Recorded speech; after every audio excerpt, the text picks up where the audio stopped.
Jóvenes, buenos días, ¿cómo les va? ¿Cómo están? Hola, profe, buenos días. Muy bien, ¿y usted?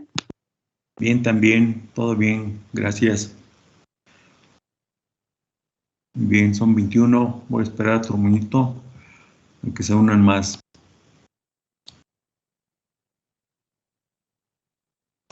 Buen día, profe. Sí, está bien.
Muy bien, pues vamos a iniciar. Agendé para hoy el inicio de la unidad 2, pero me acordé después que por ahí tengo pendiente algo relacionado con reducción directa y a ver si alcanzamos a ver también una presentación relacionada con el cálculo de temperatura de flama dentro del alto horno. Así es que pues me voy a ir primero con esa parte que está pendiente para cerrar bien la unidad 1.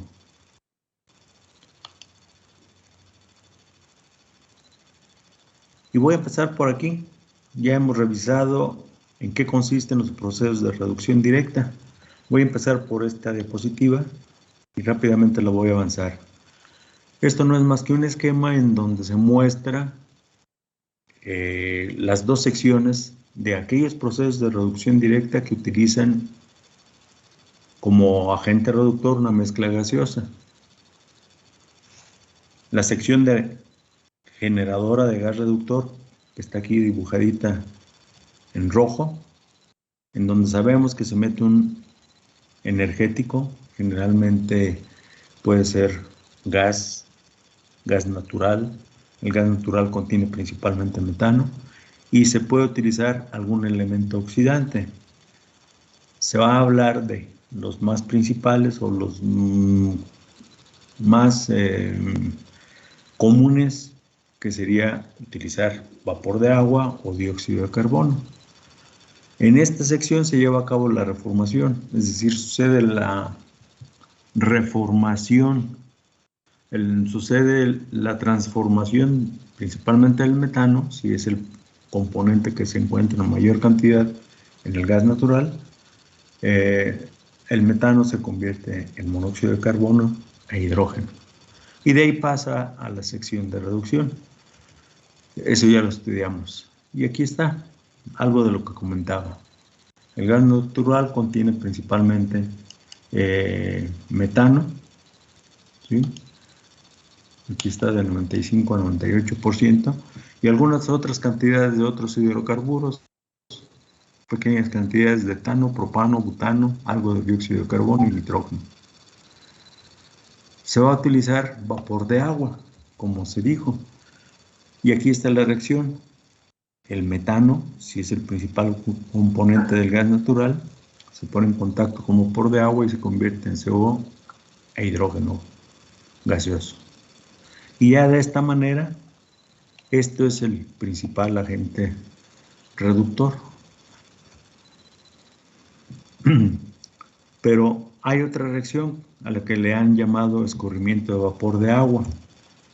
¿Cómo se da? Pues el monóxido de carbono puede también reaccionar con el vapor de agua que está en contacto durante esa reformación y se va a generar esto, dióxido de carbono, y se libera hidrógeno. Entonces, ¿qué efecto tiene? Bueno, pues de alguna manera se debe procurar evitar esto, porque la intención es tener principalmente monóxido de carbono e hidrógeno.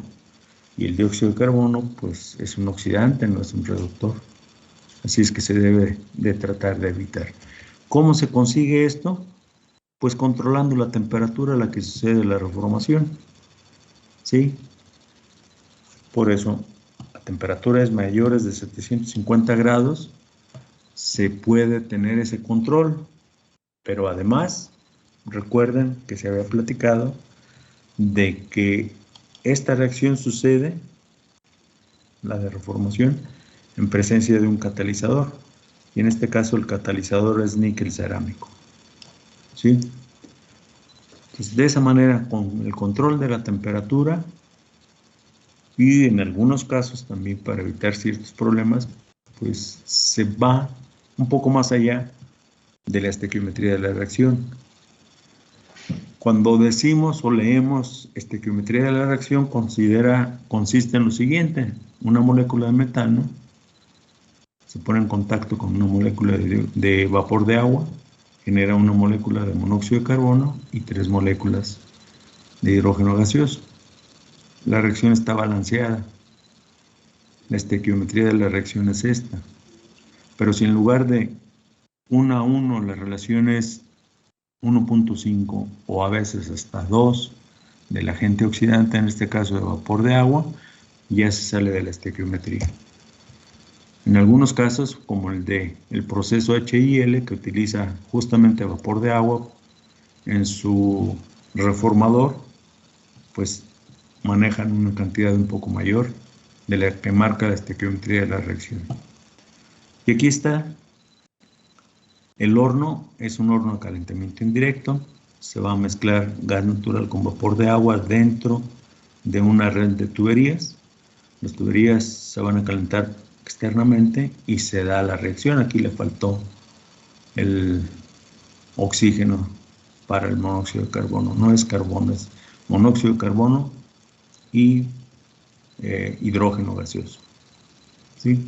Y acá está. Después lo que sigue pues es mandar al circuito de reducción esta mezcla gaseosa. Entonces aquí nuevamente está la reacción. Esta es la reacción que interesa principalmente en la reformación del gas natural. Otro aspecto importante: cuando está presente metano y monóxido de carbono, puede haber una reacción que le llaman depositación de carbono sobre el catalizador de níquel. Y si eso sucede, lo va a recubrir y entonces va a perder su capacidad de hacer el trabajo de catálisis. Recuerden que el catalizador es un elemento que está presente, o un compuesto químico que está presente, no participa directamente de la reacción. Pero si está recubierto, pues entonces como si no estuviera presente. ¿En qué consisten estas reacciones? Pues rompimiento del metano. Si no hay control en la temperatura, esto puede en un momento dado, en lugar de convertirse en monóxido de carbono, el carbono que puede quedar libre. Y no es lo que se busca. ¿Por qué? Porque ese famoso hollín que pone de color negro las cosas, los tubos de las chimeneas, y eso se debe justamente a esa depositación de carbono. La otra puede suceder la reacción de Boudoir, que ya estudiamos. El monóxido de carbono puede disociarse en dióxido de carbono más carbono libre, y otra vez. Entonces, cualquiera de estas dos reacciones puede ocurrir cuando están presentes metano y monóxido de carbono.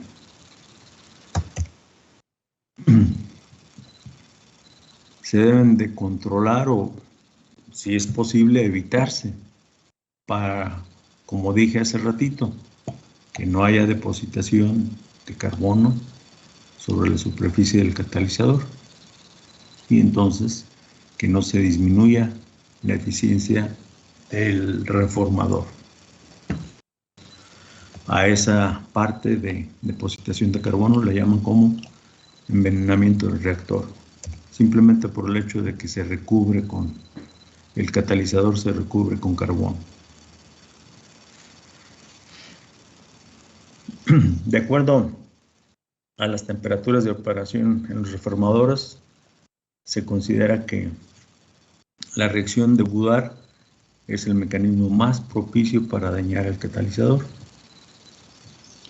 Entonces, para evitar que suceda esta reacción, y aquí es en donde viene la parte que se sale de la estequiometría, los señores de HIL dijeron, pues vamos a poner un exceso de vapor de agua. Si la estequiometría marca una molécula de vapor de agua para una molécula de metano, pues probemos poniendo 1.5, poniendo 1.8 o 2 moléculas o más de 2 moléculas de vapor de agua y observemos qué sucede con el catalizador. Entonces, se aprovecha al máximo el metano, por una parte, se evita que suceda la reacción 3, y en el caso de la reacción 4, si se tienen altas temperaturas, se puede evitar. ¿Por qué? Muy sencillo. Este gas es inestable a baja temperatura. A medida que aumenta la temperatura, aumenta la estabilidad de este gas. No sé si recuerdan, en el diagrama de Ellingham se muestra, es el único elemento que tiene un ángulo de inclinación de izquierda a derecha bajando conforme la temperatura aumenta. Al ir bajando y según la pendiente de esa línea recta de la oxidación o de la formación de monóxido de carbono, pues se marca la estabilidad del gas. Es más factible que se dé la reacción y se mantenga estable el monóxido de carbono.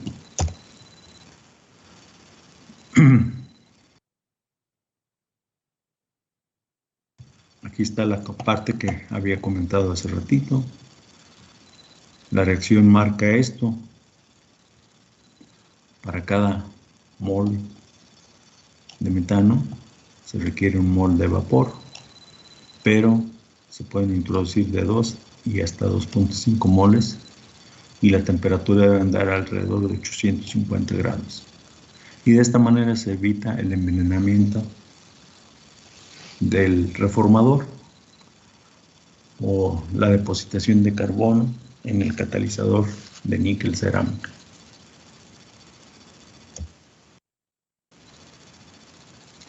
El único inconveniente es lo siguiente: a medida que se utilice más vapor de agua fuera de la estequiometría, pues el gas reductor va a tener una mayor cantidad de vapor de agua y por fuerza se va a tener que someter a una etapa de enfriamiento para, por condensación, eliminar este vapor de agua. ¿Sí? Vean, si está trabajando 850, pues se debe bajar la temperatura a un rango muy pequeño comparativamente. ¿Qué se hace? Pues que ese calor se aprovecha para generar vapor por intercambio térmico.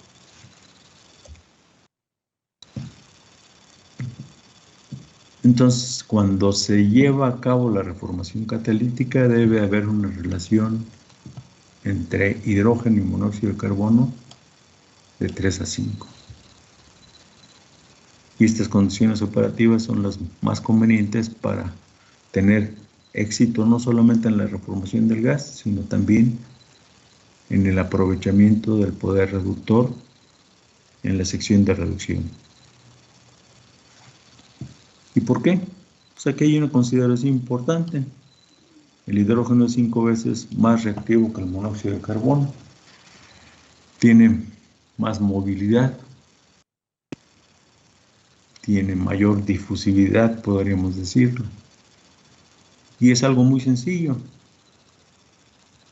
Sabemos que si los gases tienen una densidad menor que la del aire, pues su tendencia física natural es elevarse, subir.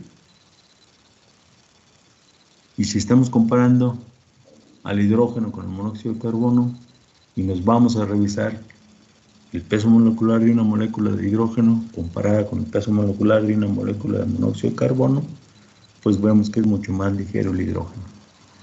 Y eso permite que tenga mayor movilidad.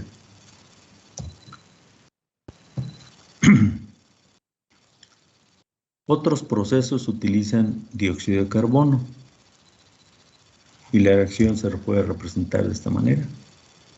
El metano con dióxido de carbono reacciona para formar el monóxido y dejar libre el hidrógeno. Y nuevamente, pues aquí tenemos la mezcla de gases reductores. Y como podemos ver aquí, la proporción en este caso, pues no es como se había mencionado en el punto anterior, en el párrafo anterior. Aquí la proporción es 1 a 1, 2 de CO y 2 de hidrógeno.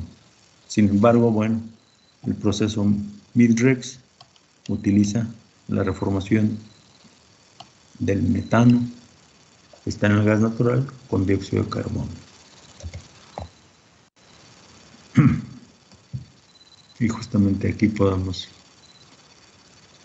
ver algunos de los ejemplos de procesos de reducción directa. ¿Sí? En el lado izquierdo superior se tiene un horno rotatorio o rotativo.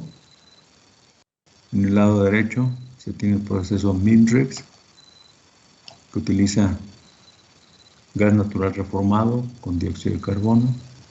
Y en el lado izquierdo inferior, el HIL, llamado también High Temp. ¿Sí? Y vean una fotografía de cómo se ve una unidad de reducción físicamente a la hora de la hora. Esto pues no es más que un transportador de la carga, la parte superior del reactor. El reactor está dentro de esta estructura y todo lo demás que vemos aquí pues son conductos necesarios para el manejo de los gases. Y habíamos platicado de reactores de lecho fijo,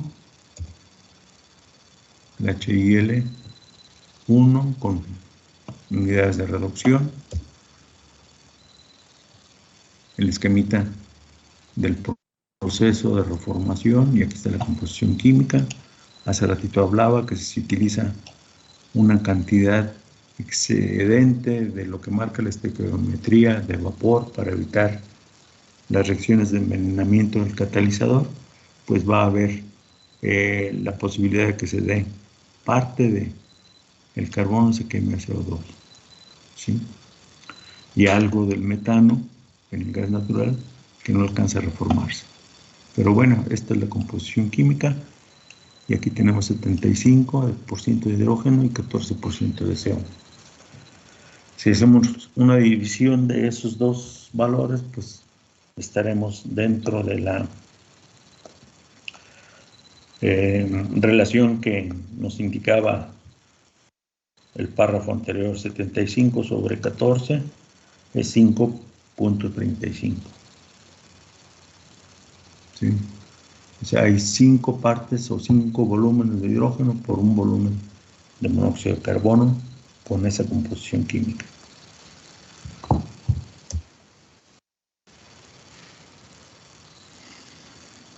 Bien, otro esquemita. El tema de las 4 unidades. Todo esto ya lo habíamos visto. Los procesos de horno rotatorio, y así se ven los hornos rotatorios. Esta es una fotografía, no es un esquema. Y otra, desde otro ángulo.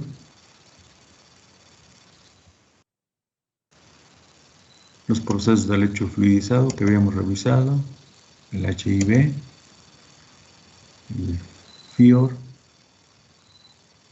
los de lecho móvil, Midrex, HIL3, puro FER, y algunas fotos de instalación durante la etapa de instalación de una planta de reducción directa.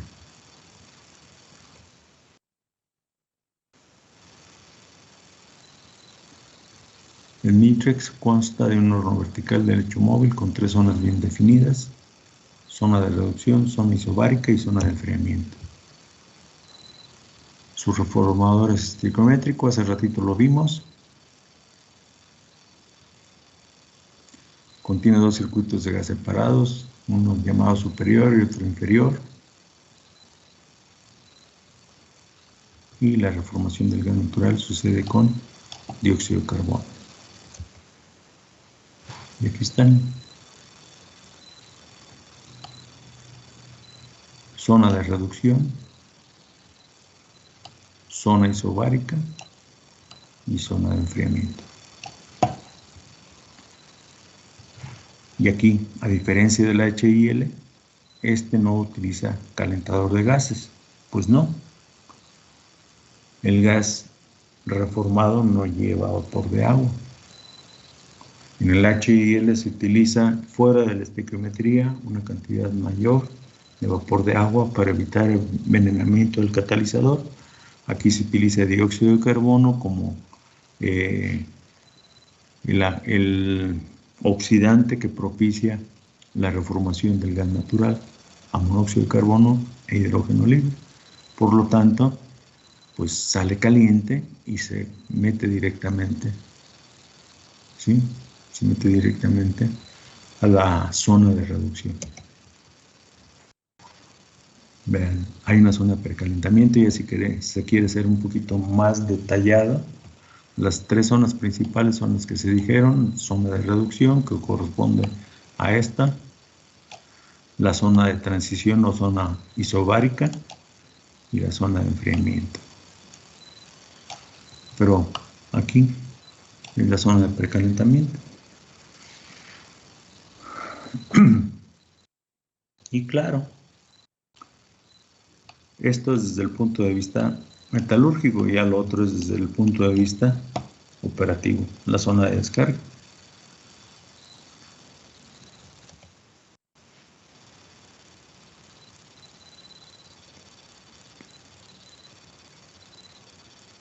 Se tiene que enfriar parte del gas de 1000 grados a 760.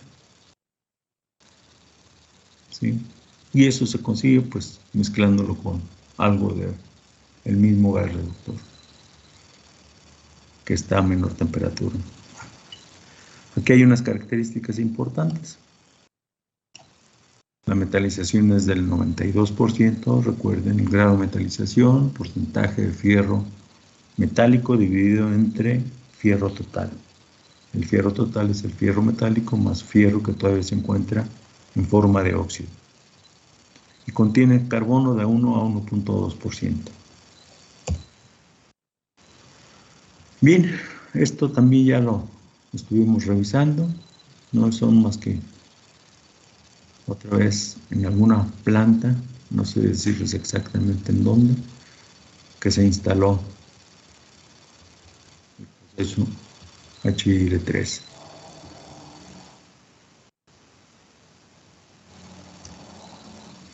Algunas de las características: vean el grado de metalización, 88-92%, contenido de carbono, ligeramente mayor que en el caso del proceso Mitrex, 1.8 a 2.1.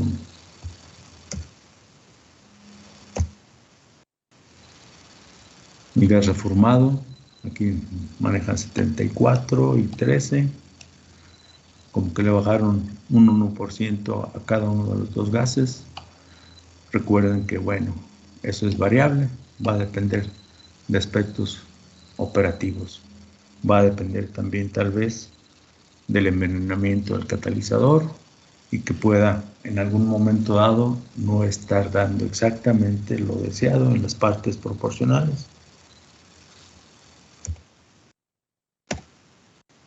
Bien, jóvenes, tenía pendiente con ustedes esto. ¿Alguna pregunta?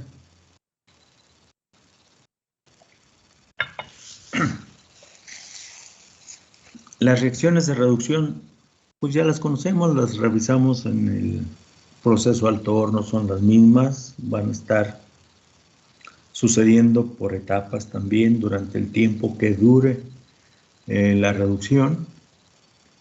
Se mete gas reductor caliente, el gas le va a transferir el calor a la carga se eleva a su temperatura, sucede la reacción de hematita a magnetita, posteriormente de magnetita a gustita.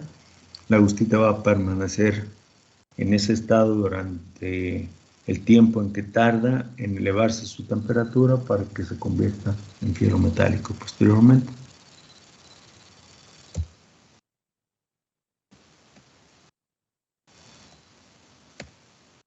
¿Hay preguntas? Para dejar de compartir esta presentación e irme a la otra. ¿Mandé? Yo sí tengo una duda. ¿Sí me escucha? Sí, ahorita sí, te escucho mejor ya. Ok. Estaba revisando el libro de producción de metalurgia ferrosa que nos pasó. ¿Sí? Y justamente en la página 149 hay un ejercicio de esto, pero da la composición del hierro de reducción directa. Y aquí dice que tiene un porcentaje de metalización de 93.6. Pero mi pregunta es que, por ejemplo, aquí toma fierro total como la suma del fierro metálico y fierro iónico, y hay óxido ferroso, pero ese no se toma en cuenta. Y mi pregunta es, ¿por qué el óxido ferroso no se toma en cuenta como en parte del hierro total?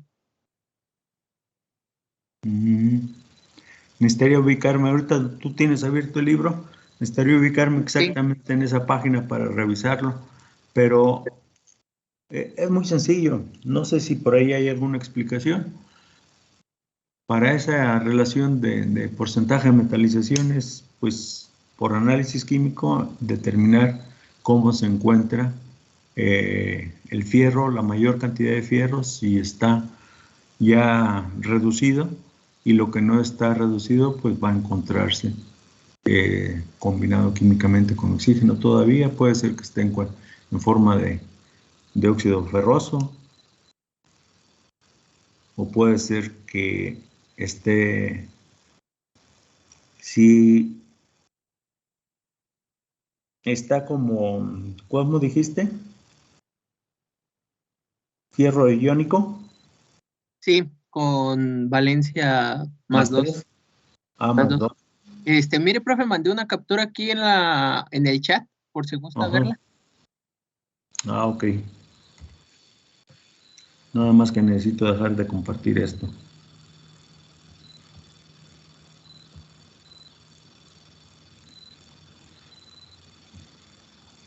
Déjenme ir a buscarla.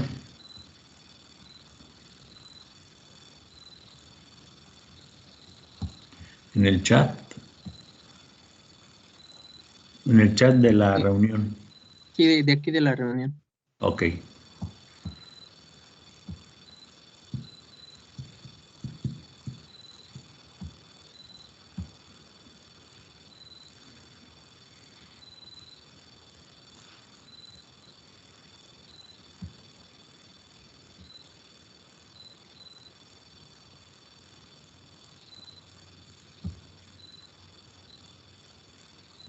Bueno.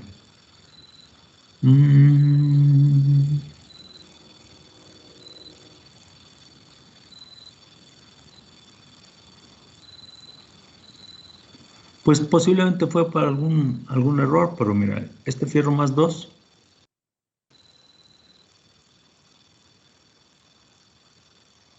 es este.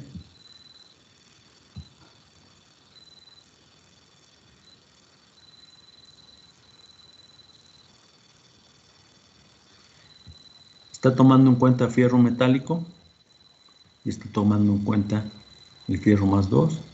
¿Por qué digo que es este? ¿Cuál es la valencia del oxígeno?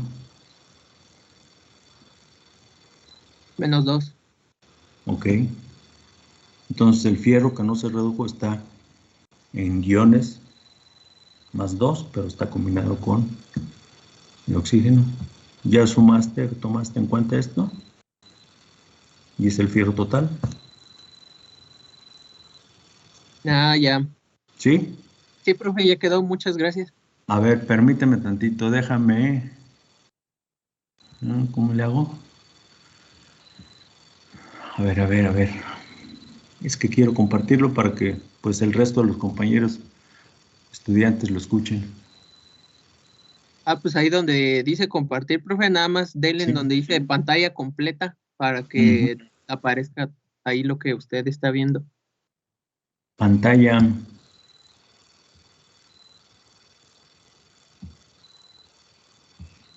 A ver. Creo que ya no la hice. Jeje. ¿Qué hice? No sé. Ya no la veo.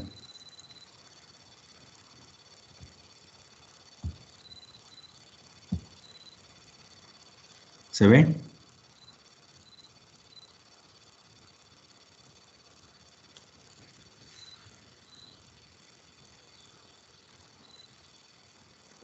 ¿No se ve?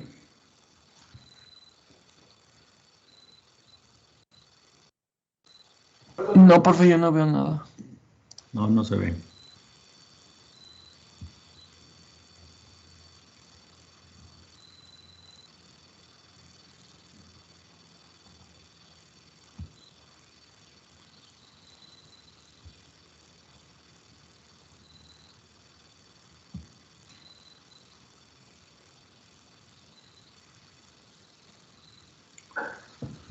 A ver.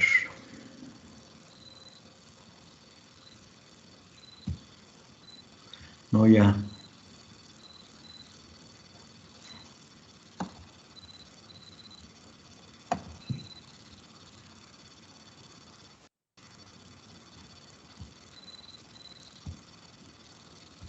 Profe, Mándeme. entonces Dígame, en Jorge. pocas palabras podemos decir que ese fierro iónico lo está tomando como si fuera el óxido ferroso. Sí. Comenté que en algunas ocasiones se maneja así. Fierro 2 más o fierro 3 más. Si está como fierro 3 más, ¿de qué manera va a estar?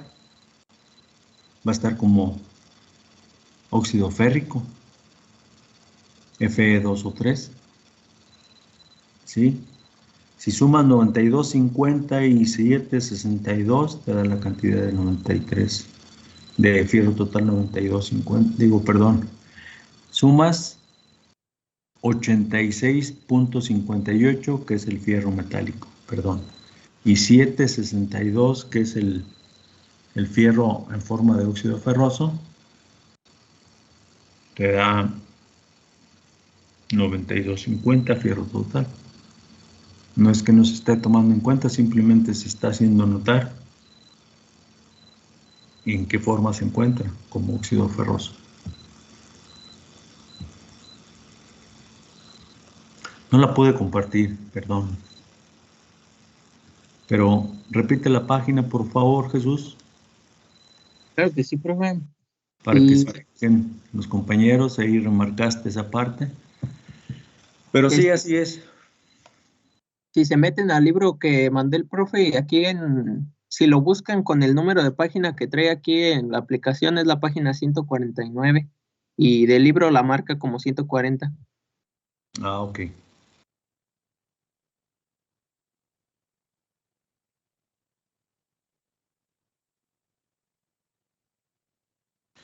Bien. Voy rápidamente a la otra presentación.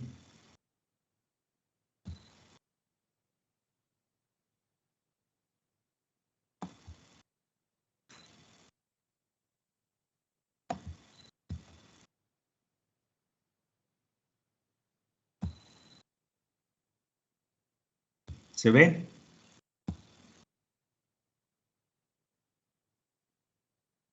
Sí, profe, ya se ven. Ok. Vean rápidamente. Ya lo habíamos revisado parcialmente esto cuando hablamos de la descripción de las zonas metalúrgicas del horno. El famoso raceway no es más que un espacio que se da enfrente de cada una de las toberas en el interior del horno debido a la velocidad y presión con la que se inyecta el aire de soplo. Y todo lo que está aquí marcado como partículas oscuras, pues representa el coque. El resto que está marcado en diferentes tonalidades de amarillo y tirándole a naranja, y aquí en el centro se ve blanco inclusive, pues es por el efecto de la combustión del carbono y la alta temperatura que se consigue ahí. Justamente esta parte de la presentación tiene el objetivo de determinar cuál es la temperatura para una temperatura de soplo dada. Entonces, ¿qué sucede en el Redway? Pues vean, se da la combustión del carbono a monóxido de carbono. Aquí está en una sola reacción, combustión incompleta.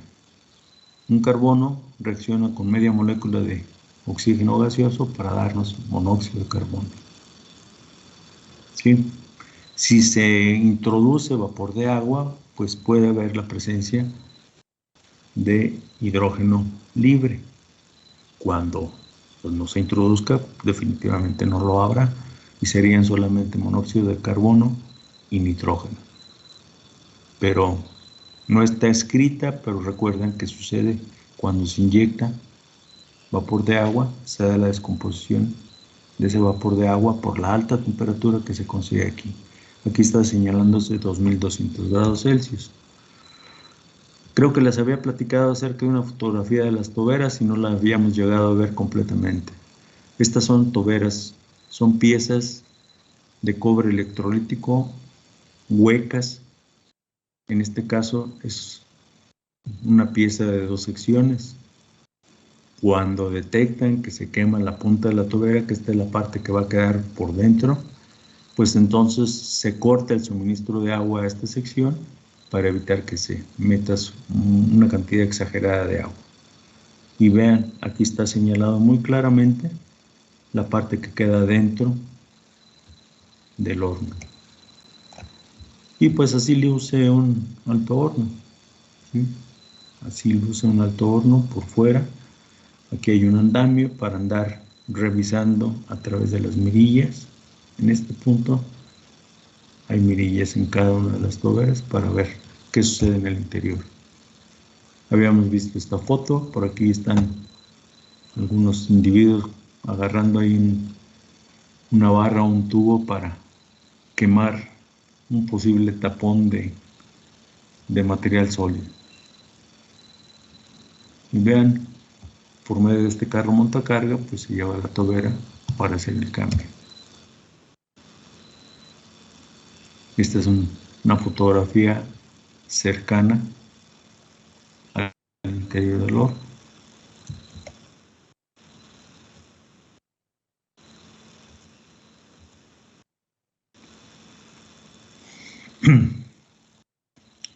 Aquí sí se están manejando las dos zonas en la flama.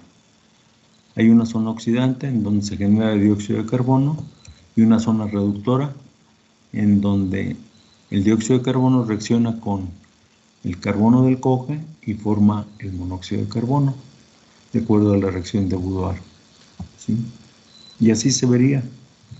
Nuevamente se está manejando como composición química del gas reductor, monóxido de carbono y nitrógeno.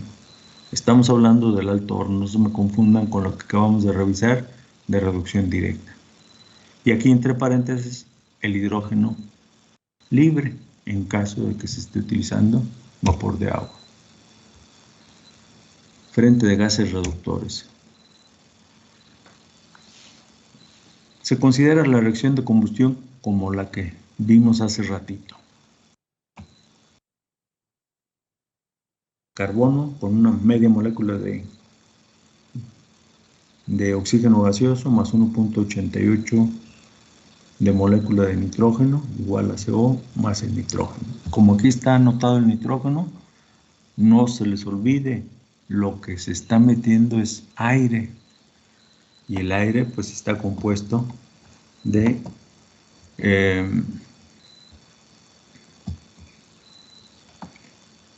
estos dos, oxígeno y nitrógeno.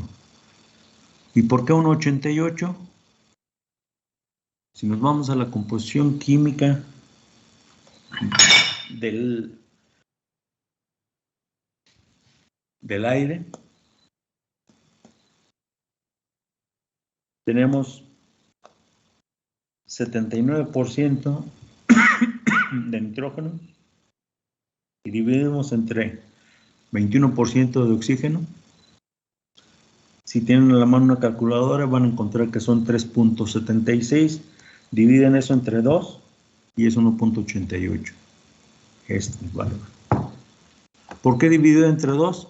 Porque acá están utilizándose media molécula de oxígeno para esta reacción. ¿Se entiende esa parte? Profe, disculpe, se me cortó un poco el internet. ¿Podría repetir lo de los números? Me quedé en 3 puntos para dividirlo sobre 2. ¿Podría repetir unos segunditos antes de dónde sacó el dato del nitrógeno? De la composición química del aire en unidades de volumen. Divides 79%, que es lo que se considera para efectos de cálculo por simplicidad, 79 sobre 21 y es 3.76.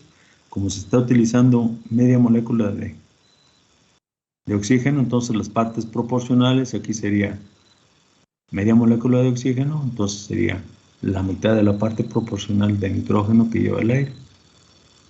3.76 entre 2. Ok, profe, de acuerdo, muchas gracias. Y por nada. Este método es de un señor de apellido Rist. Es un método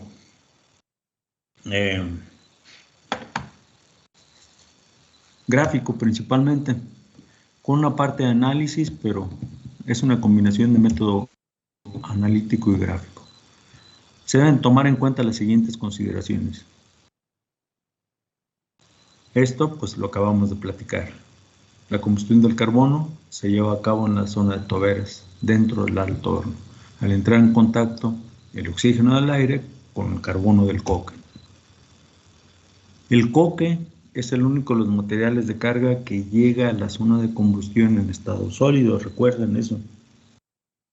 Es el único de los materiales, los demás se funden, la mayoría. Todos, por no decir, salvo lo que se arrastre en los polvos que arrastra el gas, pero a medida que va bajando se va precalentando, llega en teoría a 1500 grados centígrados el coque a la zona de combustión, ¿sí? Y el aire se va a meter entre 800 a 1250. ¿De qué va a depender? Recuerden de las condiciones del material refractario de las estufas. Aquí se está indicando algo.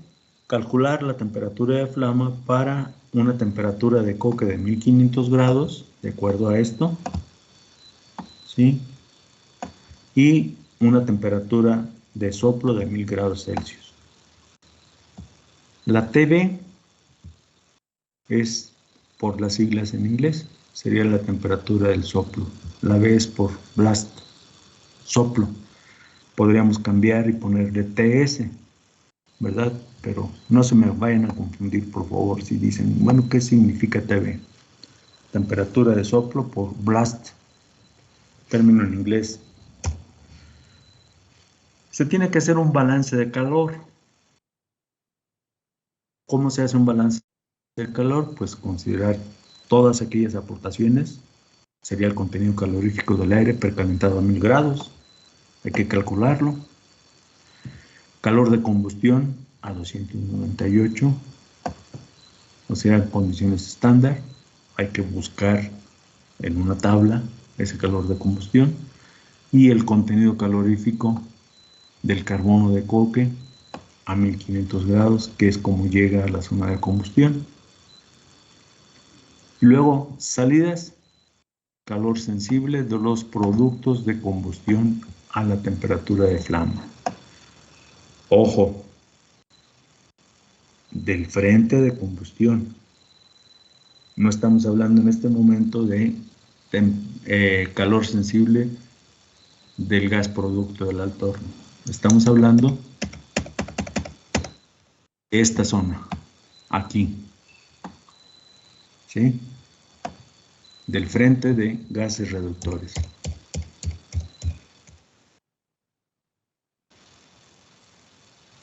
Aquí está la reacción de combustión, nuevamente, un carbono, media molécula de oxígeno gaseoso, 1.88 moléculas de nitrógeno gaseoso, me genera una molécula de monóxido de carbono, y este sale tal cual en el frente de gases de reducción. Y aquí está el delta H de la reacción, 26.416 kilocalorías por mol. Para calcular los contenidos caloríficos se puede recurrir a gráficas. Este sería para el cálculo de la combustión del carbono en esta condición de 298 grados. Aquí están los gráficos. Vean. Gases. ¿Esto qué es? Contenido calorífico. Y aquí está la temperatura. ¿De qué gases estamos hablando? De oxígeno. Aquí está. Se está metiendo en el aire. ¿Y de qué gases estamos hablando acá en esta parte? De nitrógeno. Sigue siendo gases. ¿Ok? El aire se calienta a 1000 grados. Bueno, se lleva desde esta temperatura hasta cruzar con la curva correspondiente al oxígeno, que es esta, por debajo del cloro. Y aquí se intersecta. De ahí se lleva otra línea para acá, para encontrar el valor. Es delta T menos, H menos H298 y está en kilocalorías por mol, contenido calorífico. Serían 7.85 kilocalorías por mol. ¿Sí? Está el del oxígeno. Se hace lo mismo, nada más que aquí hubo una fallita. Esta debería correrse a 1000 grados y llevarla para acá. ¿Sí? Y serían 7.2. Nada más que aquí, a la hora de llevarlo necesitaría regresarme para ubicarlo acá. Pero la idea es que cruce con la curva del nitrógeno a 1000 grados y estaría más o menos por aquí. Y de aquí lo llevamos para acá. ¿Sí? 7.2, las mismas unidades que tenemos en el otro caso. Ahora, en este otro gráfico habla de elementos químicos. ¿De qué queremos encontrar el contenido calorífico? Del carbono que lleva el coque cuando llega a las toberas. Va acumulando calor, por lo tanto lleva un contenido calorífico. Y hace ratito se dijo que llega a esa zona de toberas a 1500 grados Celsius, pues lleva una cantidad de calor considerable. ¿Qué se hace? Pues lo mismo que se hizo para oxígeno y nitrógeno. Se traza una línea a 1500 grados, ahí está. Se lleva después a este punto. Mismas unidades. Aquí está. Contenido calorífico a 1500 grados del carbono, que contiene el coque, que es el que va a reaccionar con el oxígeno, 7.25 kilocalorías por átomo gramo. Ok, entonces para el balance aquí está Q1, es el de la reacción. Media molécula por 7.85 son 3.925. Es la del oxígeno. Luego 1.88 moléculas es la del nitrógeno. Por 7.2 da 13.56. Y luego Q3 es 1 por 7.25, es la del carbono, y da 7.25. Y Q4, o sea, acá están contenidos caloríficos: oxígeno, nitrógeno y carbono. ¿Y esto qué es? Pues es la entalpía de reacción. Se suman y el total de calor de entrada es 51.127 kilocalorías.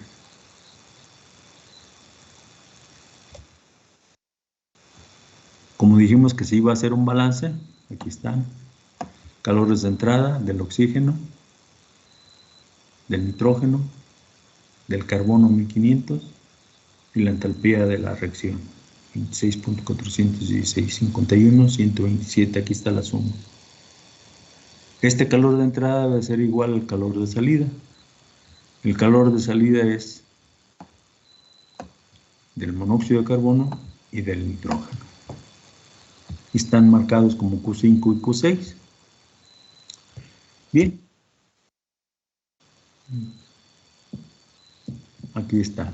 Q5, contenido calorífico del monóxido de carbono a la temperatura de flama. ¿Cuál es la temperatura de flama? La desconocemos. Contenido calorífico del nitrógeno a la temperatura de flama. Pero resulta que el comportamiento térmico de nitrógeno y monóxido de carbono son semejantes a alta temperatura. Entonces, para facilitar el cálculo gráfico, se considera que sus capacidades caloríficas son iguales. Y de cualquier manera, suponiendo que esto no se le dé completa validez, por ahí tengo una tablita de capacidades caloríficas de un libro que se llama Problemas Metalúrgicos, de Alison Woods, y ahí viene justamente esta consideración de la capacidad calorífica de nitrógeno y monóxido de carbono son las mismas a alta temperatura. Entonces, si el comportamiento térmico es similar, los contenidos caloríficos son iguales, entonces se pueden igualar. Se puede hacer esto. Contenido calorífico del monóxido de carbono es igual al contenido calorífico del nitrógeno a la temperatura de flama que estamos hablando. Por lo tanto, el calor de salida sería calor 5, que sería el contenido calorífico de este, más calor 6, que sería el contenido calorífico de este. Entonces, el monóxido de carbono es una molécula, el nitrógeno es 1.88 moléculas. Por lo tanto, vamos a tener esto, 2.88.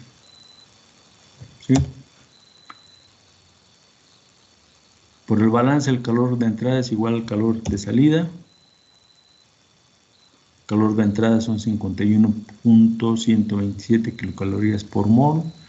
Es igual al calor de salida. 2.88 sería igual. Vean. 2.88, contenido calorífico de nitrógeno a la temperatura de flama sería igual a 51.127. Despejamos de esta relación y entonces queda 17.752 kilocalorías por mol. Bueno, con ese valor se va a la gráfica de la entalpía. ¿Sí? Y se puede obtener, ya sea para CO o para nitrógeno, la temperatura que está asociada con este calor, con ese contenido calorífico. Ahora se va a partir al revés. Tengo este dato en kilocalorías por mol. Se ubica 17.752. Se traza la línea, luego se traza para bajar la temperatura. y se obtiene 2170. Profesor, ¿Sí? solo ¿Ya nos para vamos? informarle que en la siguiente clase ya nos están pasando lista. Entonces, Ok, adelante. muchas Gracias. Gracias.